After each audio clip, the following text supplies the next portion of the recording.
Good afternoon. Our business today is to consider two items. The first I'll discuss is H.R. 2, the Secure the Border Act of 2023. The situation on our southern border can be described with one word: chaos. It's a national security and humanitarian crisis of unprecedented proportions. The present state of affairs cannot stand. For more than 2 years, we've watched as operational control of our border has been lost to reckless policy decisions. The Democrats' open border agenda started with halting the border wall construction. That was followed by the reinstatement of catch and release, termination of Remain in Mexico, and measures that tied the hands of law enforcement. Under President Biden, we've experienced some of the largest waves of illegal border crossings in recorded history, exceeding 1.7 million in 2021, 2.3 million in 2022, and 1.2 million so far in 2023, according to the CBP's own numbers. These numbers only scratch the surface of the grim realities that we face. A porous border is anything but kind or compassionate. It has empowered drug cartels and human traffickers. It's allowed fentanyl and illicit drugs to flow into our communities, and it's become a path utilized by terror suspects to try and sneak into our homeland. This broken system is endangering lives and U.S. security. Enough is enough. It's time for Congress to act and begin to repair the damage done by the radical posturing and inaction of the Biden administration. Unlike the previous majority, House Republicans are committed to prioritizing the needs of the American people over the wish lists of extreme open-door activists. In this very room, over the past 4 years, House Republicans pleaded with the administration and House Democrats to finally acknowledge the humanitarian and security crisis at the border. Time and again, they denied or downplayed it. The facts speak for themselves. The tragedy and horror are too significant for even open border advocates to dismiss. Today, House Republicans are taking action to secure our border and stop the surge of illegal immigration through consideration of H.R. 2, the Secure the Border Act of 2023. This bill is a complete rejection of President Biden's border policies and purposeful inaction. It includes important reforms to combat fraud and abuse in the asylum process, prevents the catch and release of aliens into American communities, and establishes new penalties for visa overstays.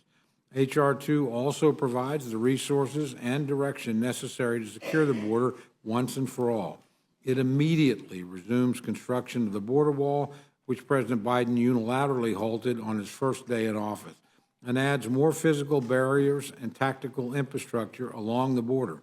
Importantly, this bill gives our dedicated Border Patrol agents the resources, equipment, and manpower to meet their mission and gain operational control. Together, these measures will go a long way to secure our southern border and end the reign of terror that cartels are perpetrating against vulnerable populations. We have a constitutional obligation to secure our border and keep Americans safe. H.R. 2 will help us uphold that commitment. Our second measure for today is H.R. 1163, the Protecting Taxpayers and Victims of Unemployment Fraud Act.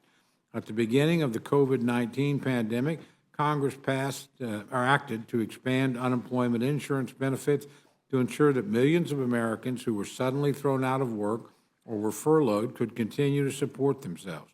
$878 billion, both federal and state, was spent on unemployment benefits during the pandemic. Unfortunately, with spending that large, fraud inevitably followed. While it is unclear how much of that $872 billion was fraudulently paid out, estimates range from as low as $60 billion to as high as $400 billion. H.R. 1163 will allow states to recover fraudulent overpayments of federal and state pandemic unemployment compensation, and as an incentive, allow states to keep 25% of what they recover. It's essential that Congress take steps to ensure that fraudulent overpayments are recovered. Hardworking American taxpayers expect that the government will be good stewards of every tax dollar, and those who have fraudulently obtained funds from the unemployment insurance program through criminal activity must not profit from their bad deeds. One final point. I know my friends on the other side of the aisle have expressed concerns that H.R. 1163 will lead to a wave of states going after otherwise innocent individuals who inadvertently received more than they should. States have the ability to use case-by-case individual waivers to grant relief to innocent individuals who may have accidentally received more than they should have for this exact reason. What we are concerned with today is fraud, and with targeting those specific bad actors who have damaged the program integrity of the unemployment insurance system. It's those criminals and fraudsters at whom H.R. 1163 is aimed. I now yield to my good friend, our distinguished ranking member, Mr. McGovern.